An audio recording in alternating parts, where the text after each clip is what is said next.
ओम भद्रं कर्णेभिः शृणुयाम देवा भद्रं पश्येमाक्षभिर्यजत्राः स्थिरैरङ्गैस्तुष्टुवागं सस्तनूभिः व्यसेम देवहितं यदायुः स्वस्ति नो इन्द्रो वृद्धश्रवाः स्वस्ति नः पूषा विश्ववेदाः स्वस्ति नस्तार्क्ष्य अरिष्टनेमिः स्वस्ति नो बृहस्पतिर्दधातु। ओम शांति शांति शांति। भगवान श्री रामकृष्ण देव जगजननी माँ शारदा जी और स्वामी जी को प्रणाम अर्पित करता हूँ। मेरे गुरुदेव पूजनीय स्वामी भूतेशानंद जी महाराज को मेरा प्रणाम और आप सभी को प्रणाम है। आज एक छोटा सा वीडियो में एक बहुत छोटा सा एक गल्प है, कहानी है लोभ के ऊपर। लोभ का कोई अंत नहीं है। एक बार क्योंकि लोभ को बहुत बड़ा शस्त्र माना गया है, एक नरक का द्वार भी माना गया है, काम क्रोध तथा लोभ तस्मात् एतत्त्रयं त्यजेत्। भगवान कृष्ण गीता में कहते हैं काम क्रोध और लोभ ये तीनों नरक के द्वार है। और आदमी इंसान बहुत सेटिस्फाइड होने के बाद भी बहुत उसको संतुष्ट भी कर दे, लेकिन जहाँ उसका मन लगे कि ये मुझे चाहिए, इसके बिना मैं खुश नहीं हूँ, तो उसको फिर नोबडी कैन स्टॉप हिम। ऐसा इसके ऊपर एक छोटी सी कहानी है। रिसेंटली वो कहानी मैंने कहीं से सुना था तो सोचा कि आपको शेयर को हो सकता है कि आपने पढ़ा भी हो, कहीं देखा हो। आजकल तो सब इतना वायरल हो रहे हैं सारे चीज़। वो कहानी ऐसी है कि राजा थे। राजा नॉर्मली अर्ली मॉर्निंग में कभी कभी उनको अपना घोड़ा गाड़ी लेकर निकलते थे, और कभी कभी उनका मन में आता था कि आज जो भी पहले व्यक्ति मेरे को दिखेगा उसको मैं फुल्ली सेटिस्फाई करूँगा, ऐसा करके। तो एक दिन की वाक़या है, एक दिन की कहानी है। राजा बाहर निकले हैं और थोड़ी देर निकलने के बाद उसको एक याचक, एक व्यक्ति दिखा। उसको लग रहा था कि बहुत धनी तो नहीं, माने गरीब आदमी है, याचक जैसा ही है। झोला था, हाथ में झोला था, तो लेके चल रहा था वो। तो राजा सोचे कि चलो अच्छा हुआ, आज सुबह एक याचक से मुलाकात हो रही है, तो उसको मैं आज फुल्ली पूर्ण रूप में संतुष्ट कर दूंगा करके राजा ने क्या किया, उसको एक तांबे का पैसा सिक्का एक तो उसको तरफ दिया, फेंका। और वो इत्तेफाक दुर्भाग्य ऐसा था, वो खिसकते खिसकते चले गया, लुढ़कते लुढ़कते एक नाला था, वो नाला के अंदर गिर गया जाके। ड्रेन गट्टर एक तो था उस पास में, उसमें जाके गिर गया। उसके व्यक्ति के हाथ में नहीं आया, उसके हाथ में राजा नहीं दिया था। तो व्यक्ति जाके गट्टर में जाके खोजने लगा, हाथ घुसा के दोस्त कहाँ गया वो तांबे का सिक्का।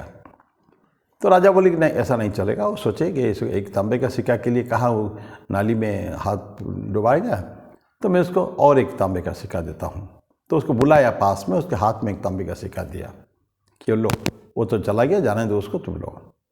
वो ले लिया, लेकिन फिर भी खुश नहीं हुआ। वो जाके फिर वही गट्टर में जाके हाथ घुसाने लगा। उसको खोजना है वही तांबे का सिक्का। राजा सोचे क्या बात है, चलो ठीक, कोई बात नहीं है। तांबे का सिक्का से उसको लगता है सेटिस्फाइड नहीं है एक तांबे का सिक्का से, तो उसको मैं एक चांदी का सिक्का दूंगा। तो चांदी का सिक्का उसको दिया, आदमी ने ले लिया, कोई एक्सप्रेशन कुछ नहीं है, लेके रख लिया अपने पॉकेट में। लेके फिर जाके वो तांबे के सिक्का को फिर जाके गट्टर में हाथ घुसाने लगा। राजा बड़ा आश्चर्य हो गए, एक तांबा का सिक्का मिल गया, एक चांदी का सिक्का मिल गया। तो लेकिन फिर भी उसको तो गट्टर से नाली के अंदर से हाथ उसका आ ही नहीं रहा है, उसको नाली में वही वाला चाहिए। तो फिर चलो फाइनली आज तो मैं ये करके आया हूँ ना, निर्णय मेरा है कि आज पूर्ण रूप में उसको संतुष्ट करूँगा। तो उसको एक सोने का सिक्का दिया उसको बुला के। तो एक तांबे का हो गया, कि चांदी का हो गया, कि सोने का हो गया। उसने बहुत लेके रख लिया, अत्यंत खुश होकर रख लिया। बस ऐसा लगा कि ही सेटिस्फाइड नाउ फुल्ली। पर लेके फिर भी जाके वो तांबे का सिक्का को ढूंढने लगा। तो राजा उसको बुलाए, अरे मैं तो आश्चर्य हो रहा हूँ तुम्हारे ऊपर, कि मैं सोचा था कि तुमको पूरा सेटिस्फाई करूँगा। तांबे का सिक्का दिया तुमने, फिर वो गट्टर में गए। चांदी का सिक्का दिया, फिर वही गए। सोने का सिक्का दिया, फिर तुम वही गए। तो मालामाल हो सकते थे सोने के सिक्के में। बोला कि महाराज, जब तक कि तांबे का सिक्का मेरे को नहीं मिलेगा मैं छोड़ूंगा नहीं। ऐसा कह दिया राजा, चल दिए। इस व्यक्ति को सेटिस्फाई करना संभव नहीं है। इतना संपत्ति मिलने के बाद भी राजा से पूर्ण रूपेण संतुष्ट हो जाना चाहिए, लेकिन वो आदमी नहीं हो पाया। अब कहानी तो यहीं समाप्त हो जाती है। वो आदमी चला गया अपने घर, राजा चला गया, आदमी चला गया अपने घर। फिर ढूंढा है कि नहीं तांबे का सिक्का, नोबडी नोस। प्रश्न हमको जानने की आवश्यकता भी नहीं है।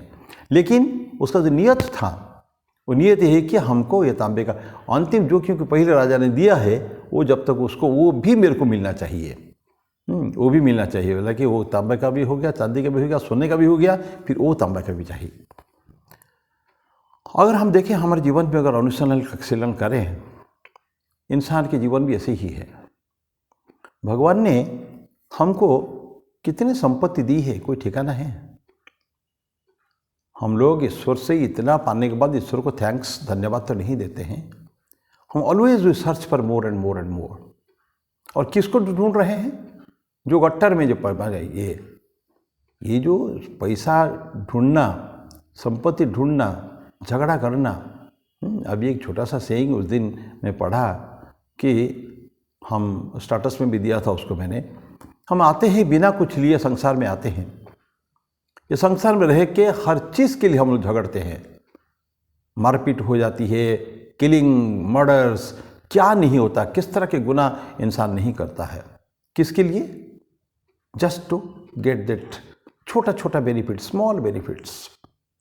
और ईश्वर ने उनको इतना कंचन रूपी काया दिया उनको। इस शरीर से हम न जाने क्या क्या कर सकते हैं। ये शरीर से हम पैसा भी कमा सकते हैं, इस शरीर से साधना करके ईश्वर प्राप्ति भी हो सकती है। Everything is possible through this body only. ये शरीर हमारा जो दिया हुआ ना, इतना कीमती है। कहते हैं कि इंसान का जीवन, हम लोग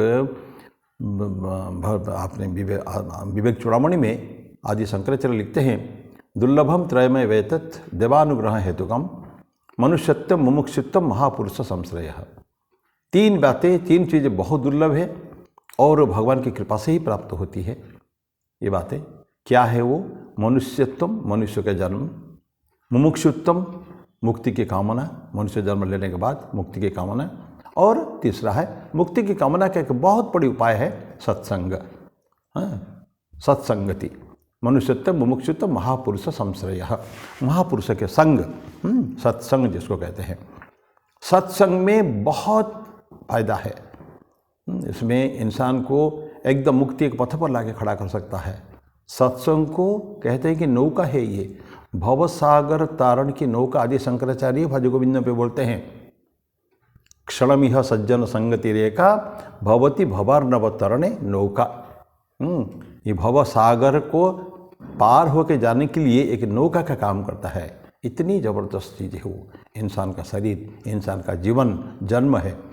तो इस इंसान के जन्म में हम ये जो मनुष्य शरीर के द्वारा हमें बहुत कुछ कर सकते हैं, टिल ईश्वर प्राप्ति तक। और ख़राब से ख़राब, गलत से गलत काम भी कर सकते हैं। All sorts of crimes in the world, और मर्डर से लेकर, रेप से लेकर, न जाने क्या क्या होता है। We know what the terrorist are doing. ये सब होता। तो इंसान का शरीर हमको दिया है भगवान ने, हमको पाने के बाद भी हम लोग वही गट्टर में खोज रहे हैं जाके। संसार रूपी ये एक नरक कुंड है। वो स्वामी विवेकानंद कहते हैं, ये संसार रूपी नरक कुंड में अगर हम एक व्यक्ति को थोड़ी देर के लिए अगर हम उनका आनंद ला पाए, खुशियाँ उनके चेहरे पर ला पाएँ, तो that it self is religion, Swami ji बोलते हैं। तो ये हमको how to escape from this, ये हमको कोशिश करना पड़ेगा ये मनी सोसाइटी के द्वारा, ताकि हम ठीक ठीक मंजिल पे, गंतव्य में पहुंच जाए। क्योंकि इंसान का शरीर ठीक नहीं है। ये हर धर्म में ऐसा है कि जो मानव शरीर जो है ना, ये एक आत्मा, हम तो पुण्य आत्मा है एक्चुअली। बेसिकली हम लोग आत्मा है। आत्मा is all powerful, omnipotent, omniscient, omnipresent, ये सब कुछ कर सकते हैं। हम आत्म तत्व है, हम आत्मस्वरूप है। हम अगर ठीक समझते हैं तो नहीं तो फिर तो we can go to any extent crime करने के लिए, तो बहुत कुछ कर सकते हैं। और आए दिन हम लोग अनंत कहानियाँ ऐसे पढ़ते हैं, घर घर की कहानियाँ बन चुकी है सब। तो बात में जो कह रहा था, जैसे वो तांबे का सिक्का ढूंढ रहा था, हम लोग ठीक उसी तरह कहा इंसान का जीवन पाने के बाद भी हम लोग उसके यूटिलाइज ठीक रास्ते में नहीं कर रहे हैं, ठीक पथ में नहीं कर रहे हैं। तो जो साधना की करना चाहिए, समझ जाए तो खाली समझ नहीं रहे हैं। एक्चुअली प्रॉब्लम यही है। मुक्ति का भी इसलिए क्या बोलते हैं ना, मुमुक्षुत्वम, क्या इच्छा है क्या। मनुष्य जन्म तो दुर्लभ है, लेकिन मुक्ति की कामना भी दुर्लभ है। आदि शंकराचार्य बोलते हैं मुक्ति की कामना, ज़्यादातर लोग मुक्ति नहीं चाहते हैं। हमारे स्वामी वीरानंद जी महाराज इनका एक आजकल पढ़ रहे हैं परमार्थ प्रसंग पुस्तक का अनुसार वो हो रहा है डिस्कशन। वीरानंद जी महाराज षष्ठ अध्यक्ष थे रामकृष्ण ऑर्डर के। तो वो जगह लिखते हैं कि अगर हमको ऑप्शन दिया जाए, 2 ऑप्शन, एक तो तुम मुक्ति पा जाओ, नंबर 1, अब तुम इसी क्षण तुमको मुक्ति देता हूँ, भगवान अगर ईश्वर आके बोलते हैं तुमको इसी क्षण मुक्ति पाए। 2 ऑप्शन, नंबर 1 तुमको मुक्ति मिल जाएगी, नंबर 2 सारे परिवार तुम्हारा बेटा बेटी बहू नाती पोते सभी के साथ बैठ के आनंद मनाना, अनंत काल सालों तक आनंद मनाना। तो क्या चाहते हो? तो वीरानंद जी खुद लिखते हैं, एकाध को छोड़ के बाकी सब ये दूसरा चाहेंगे। क्या है? हमको आनंद मनाना है। I want to enjoy the world. मैं इस समाज आया हूँ, संसार में आया हूँ, बिना थोड़ा मस्ती मौज मस्ती करके जाने में क्या मतलब है, ऐसा लोग कहेंगे। एंड ज़्यादातर इंसान के जो कंडक्ट जो है, व्यवहार जो है, दैनंदिन व्यवहार से तो ये स्पष्ट है कि उनको चाहिए एंजॉयमेंट, एंटरटेनमेंट चाहिए, मुक्ति नहीं चाहिए। तभी बोलते हैं कि मुक्ति की कामना भी एक ईश्वर की इच्छा से ही होती है, और उसी से भगवान खुद ही जुटा देते हैं, सत्संग जुटा देते हैं। तो ये कहानी जो थी, उस कहानी का जो अगर हमारे ऊपर, अपने ऊपर हम इसको आरोपित करें तो यही हो रहा है कि ज़्यादातर इंसान वो चांदी सिक्का सोने के सिक्का में सेटिस्फाइड नहीं है, उनको वही गट्टर में गिरा हुआ तांबे के सिक्का चाहिए। Very small things, cheap no, अत्यंत सस्ते में अपने आप को बेच देने का है। तो बाज़ार में जाके इस तन को बेच देने का है। तन तो बेच ही रहे हैं और क्या कर रहे हैं, तो इसको बेच देंगे जाके। तो ऐसा ना करें, कम से कम ये कहानी से सीखा ऐसा नहीं है। ऑलरेडी हमको बहुत ऐसे शास्त्र हमारे सामने हैं जो हमको यही सो सिखाते हैं। तो हम उसको सीखें, और हमारा जो रियल जिस पर्पस के लिए हमारा ये शरीर मिला है, साधना के लिए मिला है, साधन करके इस प्रकृति से पुनरपि जननम पुनरपि मरण से छूट जाएंगे। ये अगर हमको करना चाहिए तो वो करें। इसके साथ में इस वाणी को मैं ही विराम देता हूँ। छोटी सी कहानी थी, ऐसे ही छोटी छोटी कहानी के थ्रू, लेकिन टीचिंग वैल्यू इसका बहुत सुंदर है। तो मैं वाणी को विराम दूंगा, अगले बार फिर कुछ ऐसे ही लेके उपस्थित होंगे।